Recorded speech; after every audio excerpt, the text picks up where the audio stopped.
The attic is breathing again. Most people outgrow their childhood fears. I think mine just grew smarter. I live in Seattle, where the gray skies and a weird stillness in the air is typical. Each day drags on as the house feels too quiet, and your skin itches with a reason you can't name. I've been having trouble deciphering dreams from reality, so I decided to write out my feelings so I can explain to you what happened that day. This is what I can remember. A few days ago, my mom asked me to help look for old Christmas lights, which meant digging through the attic. A chore, right? But the second I pulled the ladder down and stepped onto the top rung, I felt it. Warmth, like sunshine on your face after a storm. I climbed up, and it was like time folded in on itself. The attic was glowing with dust-speckled light. My childhood spilled across the floor in soft piles. Barbies with tangled hair, my pink lava lamp, old One Direction posters curling at the corners. I hadn't been up here in years, but nothing had changed. Everything waited for me like I never left. Then I noticed something new. 4 doors lined up along the far wall, shut tight. I don't remember them being there before, but I didn't question it. I was too pulled in by the feeling, that floating, syrupy nostalgia. It wrapped around me like a lullaby. I called down the ladder. "Nathaniel, you've got to see this." My little brother's face appeared at the bottom of the hatch, scrunched with suspicion. "Mom said not to go up there anymore." I rolled my eyes. "It's just the attic. Come on, I found our old toys." That got him. A moment later, he was climbing up, nervously glancing around like something might jump out. He walked over to the doors with me, sticking close. "Which one do we open first?" I whispered. "None," he whispered back. "I don't like this."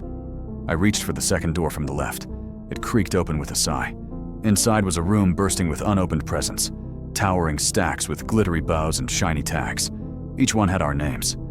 "Holy crap," I breathed. "These are for us." I picked one up. It was heavy, solid, real. "Let's open one," I said, heart hammering. Nathaniel shook his head violently. "Don't. What if it's a trick?" "A trick?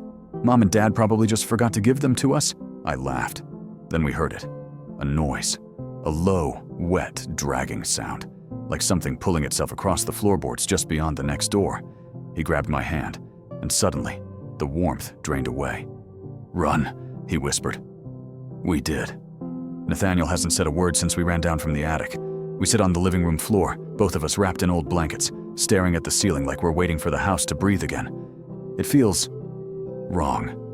The air, the silence, like the attic followed us down.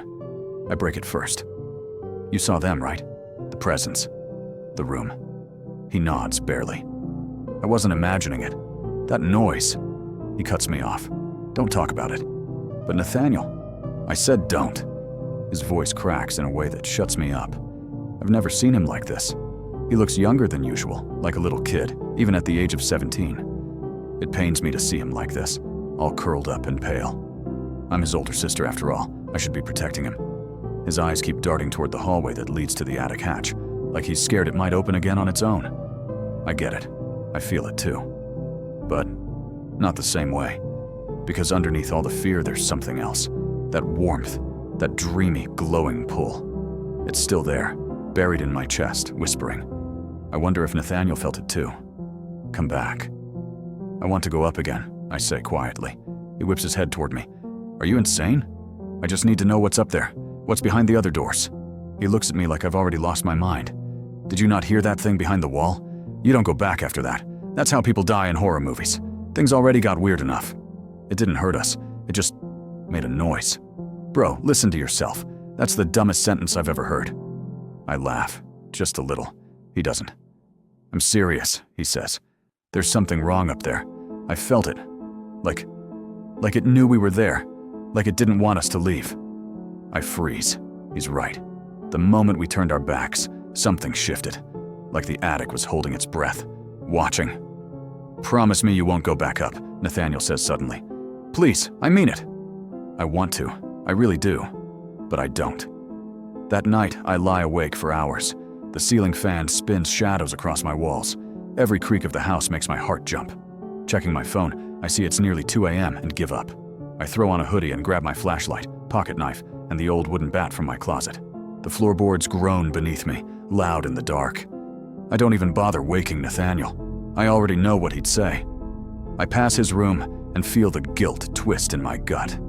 But my need for the bliss of the attic is overwhelming. The ladder unfolds with a soft click. I climb, and when I reach the top, it's waiting.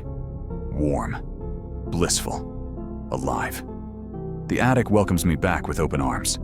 Everything is still, the way it always was. Dust glows like glitter in the flashlight beam, and the scent of old wood and vanilla curls in the air like incense. It doesn't even feel cold tonight. It's like stepping into a memory that knows all the best parts of you and nothing else. I don't walk, I float. I pass the door with the presence. It's still shut tight, like we never opened it, like it's waiting to try again. I glance at the others. My fingers hover over the doorknob on the far right. It's warm to the touch. With a quiet breath, I twist it open. The air inside smells like strawberry shampoo and the perfume I used to sneak from Mom's bathroom. A soft pink glow pulses gently from the walls, like a nightlight behind fabric. Inside, the room is me. Not me now, little me. My canopy bed is in the corner, made perfectly, with all my favorite stuffed animals in place. My rainbow CD player is sitting on the dresser, the Fearless by Taylor Swift disc glowing inside. My notebooks, my glitter pens, my sketchbooks filled with dreams of being an artist. They are all laid out, waiting for me. And on the floor, cross-legged and smiling, is my doll. Not just any doll. Her name was Mary, my absolute favorite. I buried her in the backyard after my best friend Landry and I cut all her hair off and she lost her arm. Mom said it was time to let her go. But here she is, good as new, blinking at me, smiling. I don't question it. I can't. It's too perfect. I step into the room, barefoot on soft carpet that somehow smells like birthday cake. I walk past the mirror I cracked in 6th grade, and it's not cracked at all. I pass the beanbag chair I begged for on my 10th birthday. I sit on the bed, and the princess sheets hug me. That's the only way to describe it.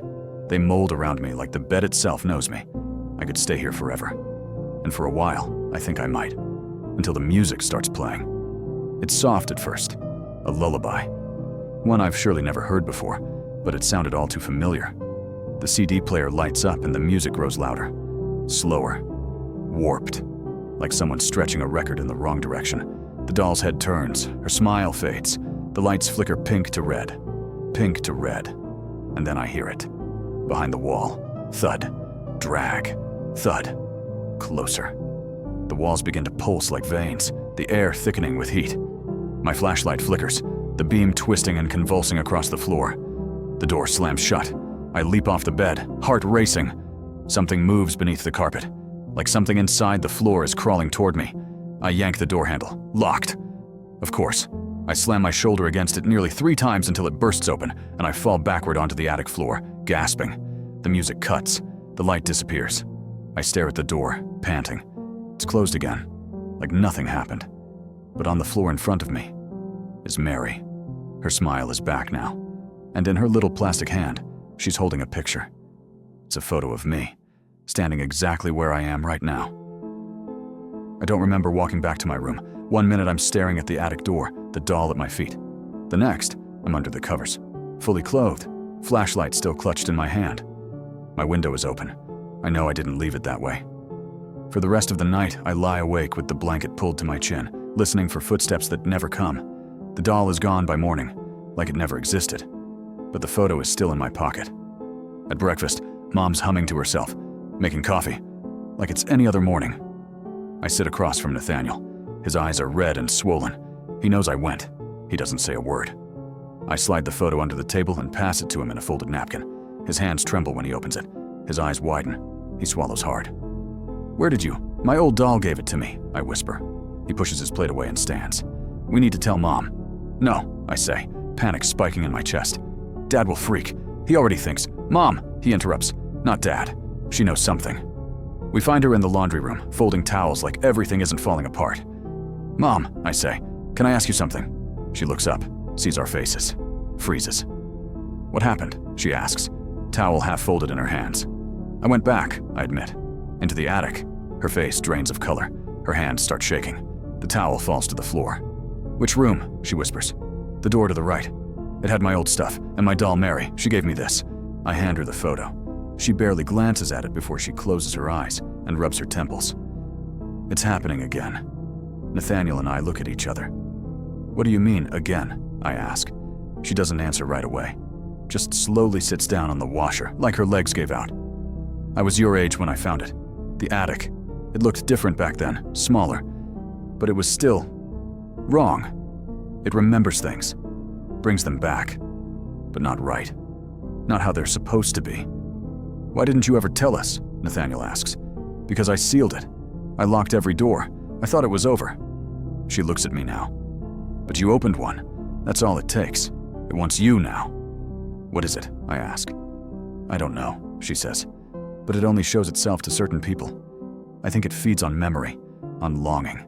The more you feel, the more it has to show you. And if I keep going back, she looks me dead in the eyes. It'll learn you and keep getting stronger. That night, I hear something scratch at my door. Not loud, just soft. Rhythmic. I press my ear to the wood. A whisper floats through. Come back. I told myself I wouldn't go back. I told myself it wasn't safe, but the photo won't stop burning in my pocket. The attic's pool isn't warm anymore. It's hungry. I feel it in my dreams, in my bones. And still, I go. It's just nearly 2 a.m. again when I slide quietly out of bed, flashlight and bat in hand. The house is so still it hums. Nathaniel's door is cracked open, and for a moment I hesitate. He knows. He always does. But he doesn't stop me. I make my way to the attic and climb the ladder in silence. This time, the attic is different. Colder. Taller. The ceiling feels farther away, like the space has grown. Yet it still invites me in. The doors are all shut but one. The second door on the left. The one with the black handle. It was brass before. I step inside. The room is a maze of mirrors. Tall, antique ones. Some full length, others cracked, with frames eaten away by time. They're placed like a forest. No walls, no windows, just reflections.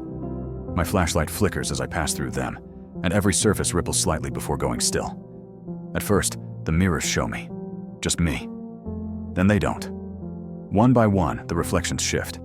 In one, I see myself smiling, dressed in a birthday outfit I never owned.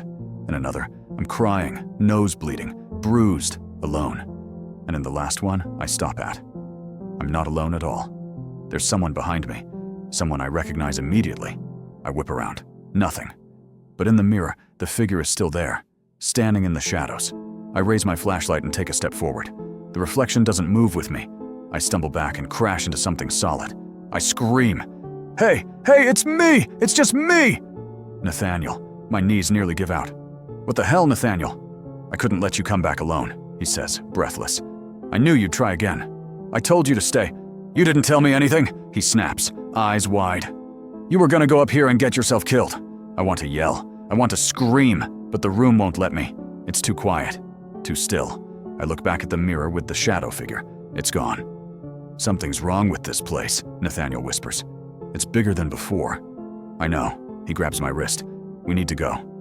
But when we turn back, the door is gone. Just mirror after mirror after mirror. I spin, disoriented. It was right here. The reflections begin to pulse. The air gets thick, syrupy. Our breath fogs. And in the mirrors, we see things that aren't us anymore. Not memories, possibilities. I see Nathaniel falling, screaming. I see myself clawing at the walls. I see the doll dragging itself behind me, smiling. A low hissing noise starts, echoing in every direction. Nathaniel tightens his grip on my arm. We have to move. We push through the maze, shoulder-checking mirrors, searching for the one that shows the real us. I don't know how I'll know, but I will. Behind us, footsteps start, but not like walking, like scraping. Long nails against glass. Nathaniel turns pale. It's following us. I glance over my shoulder. One of the mirrors shatters. Something is crawling out. I grab Nathaniel's hand. Run! We sprint through the maze, dodging shards and cracking frames. The thing behind us is close. I can feel it breathing. Then, we find a mirror that doesn't ripple. It's solid, whole, and it shows us. Only us. Jump, I say. Nathaniel looks at me like I'm crazy. What? Just do it. I slam my bat into the glass. Sure enough, we fall through.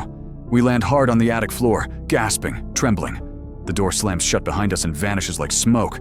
Nathaniel lies beside me, hands over his ears. I crawl to him and shake him gently. I'm sorry, I whisper. I'm so sorry I brought you. He doesn't say anything for a long time. Then, finally he gets out. That thing wasn't trying to scare us. I look at him, confused. It was trying to replace us. Today is a blur, the kind of day where everything feels like static, like a scratched vinyl skipping in the same place over and over. Dad makes pancakes like it's a normal Saturday. He even hums while he flips them. The radio's playing old music from the 80s, cheerful and sunny. The syrup bottle is sticky. The butter melts too fast. My mind keeps replaying the images of the attic, the mirrors, the room that disappeared, the thing that followed us to the edge of forgetting. Nathaniel doesn't come down to heat. I watch the door to his room, listen for footsteps. Nothing. Usually I wouldn't worry. He usually hides in his room for hours at a time. But today is different. When I finally look up from my plate, Mom is staring at me. Her eyes are red-rimmed. She opens her mouth to say something, but quickly closes it and walks away, like she's scared of what she might remember if she speaks. I spend the afternoon cleaning my room, which is code for rearranging things, and trying to convince myself I'm controlling the narrative. I move the bookshelf. I vacuum behind my dresser. I organize old books and pretend I still read them often. But the whole time I'm thinking about the mirrors, the warped reflections, the door that didn't open, and Nathaniel's face, how pale he looked when we crashed through that last mirror, like something inside him didn't make it out. It's after dinner when I finally knock. His room is dark except for the pink salt lamp on his nightstand. Nathaniel? Silence. I try again. It's just me. After a beat, he mutters, "Come in." I step inside slowly. He's sitting on the floor, knees up, hoodie on, hood pulled over his head. The old walkie-talkie we used to play with as kids is clutched in his hands. He presses the button. "Let's go." Presses it again. "Let's go." Like he's waiting for someone or something to answer back. "Hey," I say quietly, easing down next to him. "We haven't used those in forever." He shrugs. "Found it in my closet. Still works." I glance at the second walkie, sitting on his nightstand. I reach for it and click the button. Static, but it comforts me. "What are you listening for?" I ask. He doesn't answer at first. Then, I don't know. Maybe a version of me that didn't go up there. I bite the inside of my cheek. Ouch. "I keep thinking about your jewelry box," he says suddenly. "The pink one, with the ballerina." I tilt my head. I kind of remember that. "I saw it. In the mirror. Yesterday." I go still. It wasn't broken. It was perfect. Spinning. Playing music. He finally turns to look at me, and his eyes are glassy. But I don't think it was my memory. I think it was the attic's. We sit in silence. What does that mean? Outside, the wind moves through the trees like it's whispering something in a language we used to know. Eli leans his head back against the wall. "Do you think we were supposed to find that room?" "I don't know," I admit. Because sometimes it felt like it was trying to scare us, and other times, he pauses. It felt like it was showing us something. I nod slowly. "Yeah, like we were being tested. Or invited," he says. "To stay." That word hangs heavy in the room. Stay. I take a deep breath. He looks down at the walkie-talkie. His thumb brushes the side of it. "When we were little," he says softly. "You used to talk to me through these every night before bed." "I remember," I whisper, surprised. "You told me stories about dragons, about secret tunnels under our backyard." He smiles faintly. "I think part of me still believes you." My chest aches. "I told you those stories to make you feel safe," I say. He looks at me. "And now you're the one who doesn't feel safe." I shake my head. "I don't feel real." We sit like that for a while, not saying anything, just two kids who went up into the dark and came back a little less than before. Eventually, I leave the second walkie-talkie with him and go to bed. But I don't sleep. I lie there staring at the ceiling, clutching the photograph from the attic. It used to be frozen, me standing in front of a door, backlit by soft, yellow light. But now, in the photo, the door behind me is open, just a crack. And in the space beyond it, something waits just out of reach. Thanks for watching, and follow for more daily stories.